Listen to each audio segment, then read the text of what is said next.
మీరు నా జోలికి రాకండి, వ్యక్తిగతమైన నా విషయాల్లోకి రాకండి, సిద్ధాంతపరంగా ఎదుర్కోండి. పవన్ కళ్యాణ్ గారు ఉప ముఖ్యమంత్రి, నేను తప్పులు చేస్తుంటే, అధికార దుర్వినియోగం చేస్తుంటే, అవినీతి తీసుంటే, లంచాలు చేస్తుంటే, భూ కబ్జాలు చేస్తుంటే మొత్తం ఎండగట్టండి. ఇప్పుడు నా క్వారీ ఆపేశారు. క్వారీ ఆపేయడం వల్ల 30 కోట్లు నాకు లాస్. ఓకే, భరిస్తున్నాను, చేయండి. అది మీరు క్వారీ ఆపడం తప్పని నేను అంటోలే. ఒక్కరోజని చెప్పానా మీడియాలో నా క్వారీ ఈ ప్రభుత్వం, కూటమి ప్రభుత్వం ఆపేసింది మైనింగ్ ఆపరేషన్స్ అని చెప్పానా? లేదే. ఎందుకు చెప్పలేదో తెలుసా? సిద్ధాంతపరంగా ఎంత పెద్ద విషయాన్ని నేను ఎదుర్కొంటాను కాబట్టే చెప్పలేదు. కూటమి నాయకులందరికీ నేను తెలియజేస్తున్నా, నాకు పర్మిట్లు ఇవ్వట్లా. మైనింగ్ ఆపరేషన్స్ ఆపితే అక్కడ మెషినరీ ఏంటి, మెన్ ఏంటి, నా లాసులు ఏంటి, ఇవన్నీ ఎక్కడికి పోవాలి అనిపిస్తున్నా. అనుభవం స్టార్ట్ అయిపోయింది. 4వ తారీఖు ఫలితాలు వస్తే 4వ తారీఖు సాయంత్రం 5 గంటల నుంచి ఆరంభం అయిపోయింది మా మీద టార్గెట్స్. ఓకే, భరిస్తాం ఇవన్నీ. అది చెయ్యండి అంటున్నాను. అలాంటివి ఏమైనా ఉంటే చేసుకోండి అంటున్నాను. వ్యక్తిగత విషయాన్ని తీసుకొచ్చి తిరుపతి వెళ్ళారు. తిరుపతిలో ఏం జరిగిందంటే, తిరుపతి ఇన్ని రోజుల తర్వాత బ్రహ్మోత్సవాలు వచ్చాయి. బ్రహ్మోత్సవాల్లో ఎప్పుడు వెళ్తుంటాం? తిరుపతి నేను ప్రతి నెల వెళ్తాను. ఈమె కూడా బ్రహ్మోత్సవాల్లో కోలాటం గతంలో చేయడం ఇవన్నీ జరిగినాయి. ఆ భక్తిభావంతో వెళ్ళాం. తిరుపతి వెంకటేశ్వర స్వామి అంటే మాకు ఇంటి ఇలవెల్పు, మా ఇంటి దైవం. ఆ బెడ్రూమ్లోకి వెళ్ళి మీరు చూస్తే పైన వెంకటేశ్వర స్వామి విగ్రహం ఉంటుంది. దేనికి ఉంటుంది అంటే మా ఇంటి ఇలవెల్పు. మా 4 అన్నదమ్ములు శ్రీనివాస్, శ్రీకాంత్, శ్రీధర్, శ్రీహరి, ఇవన్నీ శ్రీ వెంకటేశ్వర స్వామి యొక్క నామాలని పేరుగా పెట్టుకున్నటువంటి మా జీవితాలు. మాకు భక్తిభావం తిరుపతి వెళ్ళిన దగ్గర నుంచి వచ్చేవారు. ఆ భక్తిభావంతో వెళ్ళిన నేను రీల్స్ తీశారని, ప్రీ వెడ్డింగ్ మ్యారేజ్, ఒక్క నిమిషం, ప్రీ వెడ్డింగ్ షూట్ చేశామని ఆరోపణలు చేస్తున్నారు. ఇది చేయలేదు, ఇవి మేము చేయలేదు. ఉదయం దర్శనానికి వెళ్ళాం, రిటర్న్ వచ్చినప్పుడు మీడియా వాళ్ళందరూ కలిసారు, నమస్కారం పెట్టుకొని వెళ్ళిపోయాం. సాయంత్రం స్వామివారి తాలూకా 4 మాడవీధుల్లో ఇంకా స్వామివారు వస్తారనేటప్పటికి 4:30కి వెళ్ళి 4 మాడవీధులు ప్రదక్షిణ చేసుకుందాం అని వెళ్తున్నాం. వెళ్ళేటప్పుడు వేలాది మంది భక్తులు ఎవరికి వాళ్ళు ఫోటోలు తీసుకుంటున్నారు. మాకు కాదు, ఆలయాన్ని పాయింట్అవుట్ చేసుకుంటూ వాళ్ళు తీసుకుంటున్నారు. అది తీసుకునే దానిలో మా ఆయనకు కూడా చాలా మంది విష్ చేసేవాళ్ళు ఇలా ఉంటున్నారు. సరదాగా వెళ్తున్నాం 4. ఈలోగా కొంతమంది మీడియా వచ్చి మా ఆయనకు ఫోటోలు తీశారు. ఆ ఫోటోలు తీసే దానిలో ఒక చెరుకు గడ ఇలాగుండే దగ్గర నిలబడటం, అలాంటివి తప్ప. నేను ఆ రోజు బ్లూ షర్టు, రెడ్ సారీ. మేము నిజంగా ఫోటో షూట్ చేస్తుంటే, ప్రీ వెడ్డింగ్ షూట్ చేస్తుంటే ఒక్క ఫోటో చూపించమనండి. మేమిద్దరం కలిసి తీసుకున్న స్టిల్స్, పోజులు ఇచ్చిన ఫోటో ఒక్కటి చూపించమనండి. లేదు. రీల్స్ చేస్తుంటే ఒక్క రీల్ చూపించమనండి. ఏవీ లేవే. మరి దీన్ని 7వ తారీఖున జరిగిన ఇన్సిడెంట్కి మేము వెళ్ళిన దానికి 10వ తారీఖున కేసు కట్టారంటే కేవలం రాజకీయ కక్షలతో కట్టారు. అయితే మేమే కానీ తిరుపతిలో అందరూ భావిస్తున్నట్టు మేము కానీ తప్పు చేస్తుంటే ఆ వెంకటేశ్వర స్వామి విశ్వానికే ఆయన విశ్వసాత. అలాంటి వెంకటేశ్వర స్వామి ఆగ్రహానికి గురికాక తప్పదు. సార్, ఇప్పుడు వెంకటేశ్వర స్వామిని ఇంతగా నమ్ముతూ ఉన్నారు కదా మీరు, లడ్డు వివాదం మీద మీ కామెంట్ ఏంటండి? సార్, లడ్డు వివాదం అన్నప్పటికీ నాకు తెలుసు సార్, నేను ఇదివరకు స్టేట్మెంట్ కూడా ఇచ్చాను. లడ్డు గురించి అక్కడ ఉన్నటువంటి రాతి మీద కూడా చాలా రాతలు రాశారు. లడ్డు ఎలా ఉండాలి అన్నదని శ్రీకృష్ణదేవరాయల కాలం నుంచి, అంతకుముందు కూడా వేలాది సంవత్సరాల క్రితం నుంచి కూడా లడ్డుకు ప్రాధాన్యత ఉంది. దానికి ఒక బోర్డు ఉంది. ఆ బోర్డు నిర్ణయం ప్రకారం అదొక అటానమస్ బాడీ. ఆ బాడీ దాన్ని రూల్ చేస్తూ ఉంటారు, వాళ్ళు ముందుకెళ్తారు. దానికోసం ఐఏఎస్ ఆఫీసర్ ఉంటాడు, ఈవోగా ఉంటారు. ఇదంతా వ్యవస్థ, అదొక పెద్ద వ్యవస్థ, అదొక గవర్నమెంట్, స్మాల్ గవర్నమెంట్. స్వామివారు అక్కడ లడ్డు వ్యవహారంలో ఇలా ఎనిమల్ ఫ్యాట్ కలిపారని ఒక బాధ్యత గల ముఖ్యమంత్రికి తెలిసినప్పుడు వెంటనే దానిపైన రిపోర్ట్స్ రప్పించుకోవాలి. With reports and with records he has to deliver the statement. అతను స్టేట్మెంట్ ఇవ్వాలి. బాధ్యత గల ముఖ్యమంత్రి హోదాలో కోటాను కోట్ల భక్తులతో మనోభావాలు దెబ్బతీసే విధంగా ఎనిమల్ ఫ్యాట్ కలిపారంటే ఏమవ్వాలండి? ఒక్కొక్కడు ఎలా భావిస్తున్నారు? ఎంత అఫెండ్ అవుతాం సార్. మా ఇంట్లో ఏమైనా పోయినా పర్వాలేదు, మనిషి పోయినా పర్వాలేదు, తిరుపతిలో ఇలా జరిగింది, అపచారం జరిగిందంటే భరించలేం.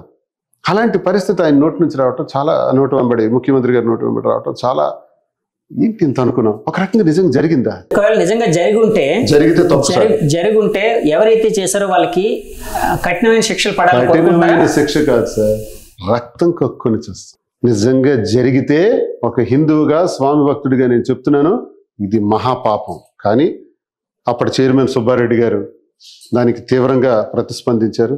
తర్వాత వచ్చిన కరుణానిధి గారు నా కుటుంబంతో సహా సర్వనాశనం అయిపోతానన్నారు. సుబ్బారెడ్డి గారు ఆవును చూసుకుని బయటికి వెళ్ళే మనిషి, 45 సార్లు అయ్యప్ప స్వామి మాలేసినటువంటి భక్తుడు. అలాంటి వాళ్ళు అంత క్లియర్గా చెప్పినప్పుడు, ముఖ్యమంత్రి గారు ఆరోపణ చేసినప్పుడు రుజువులతో రావాలి. అందుకే సుప్రీంకోర్టు చెప్పింది, డోంట్ ప్లే పొలిటికల్ డ్రామాస్ ఆడొద్దు, దేవుణ్ణి రాజకీయాల్లోకి తీసుకురావద్దు అని ఒక కండిషన్ ఇచ్చి, ఇప్పుడు మనం లడ్డు గురించి మాట్లాడడానికి లేదు. లడ్డు మీద టీం నిర్ణయిస్తారు, ఏం జరుగుతుందో తెలుస్తుంది. బాగా సుప్రీంకోర్టు నిర్ణయం అద్భుతంతో మనకు వాస్తవాలు ఏవో తెలుస్తాయి. అంతవరకు మనం మాట్లాడకూడదు. వివాదంలో తప్పు ఎవరైతే చేశారో వాళ్ళకి వెంకటేశ్వర స్వామి కఠినమైన శిక్ష వేస్తారని మీరు నమ్ముతున్నారు ఒక భక్తుడిగా, అంతే కదండి? మేడం, శ్రీను గారి పిల్లలు మొదటి భార్య పిల్లలు అని ఎందుకు అంటున్నారంటే, మీ పిల్లలు ఆయన పిల్లలు మొత్తం 5 అన్నారు, వాళ్ళిద్దరు కదండి. వాళ్ళిద్దరిని చూస్తుంటే మీకేమనిపిస్తూ ఉంటుంది? వాళ్ళని ఏ విధంగా మీరు ఎమోషనల్ గా అటాచ్ అయ్యి ఉన్నారు?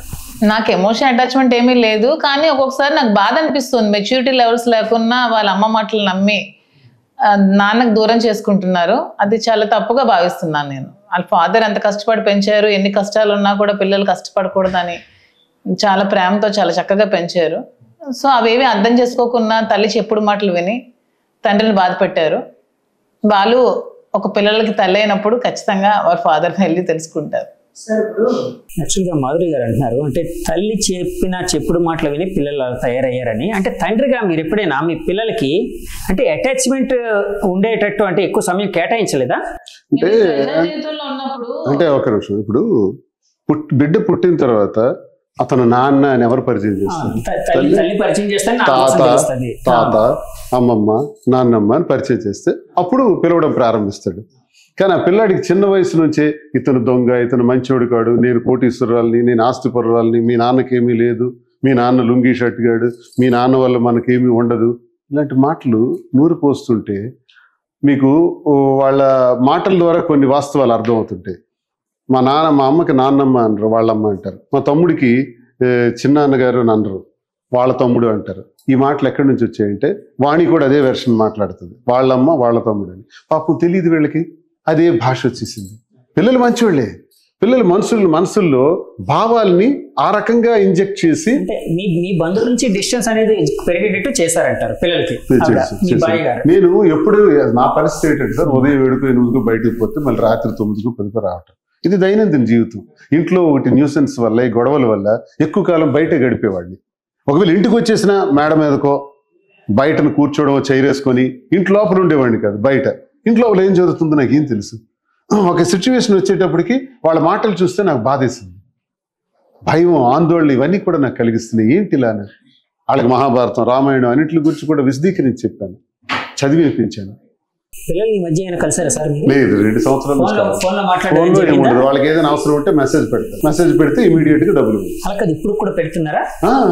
ఇప్పటికి కూడా వాళ్ళకి ఏదైనా అవసరం ఉంటే 2 లక్షలు పంపించండి, 1 లక్ష రూపాయలు పంపించండి అంటారు, వేస్తాను. తండ్రిగా మీ బాధ్యత నిర్వర్తించాలి. మేడం, ఇప్పుడు మీ పిల్లలు ఉన్నారు అంటే యాక్చువల్ గా వ్యక్తిగత జీవితం కోసం ఎక్కువగా లోతుగా వెళ్ళడం నాకు ఇబ్బందికరంగానే ఉంది.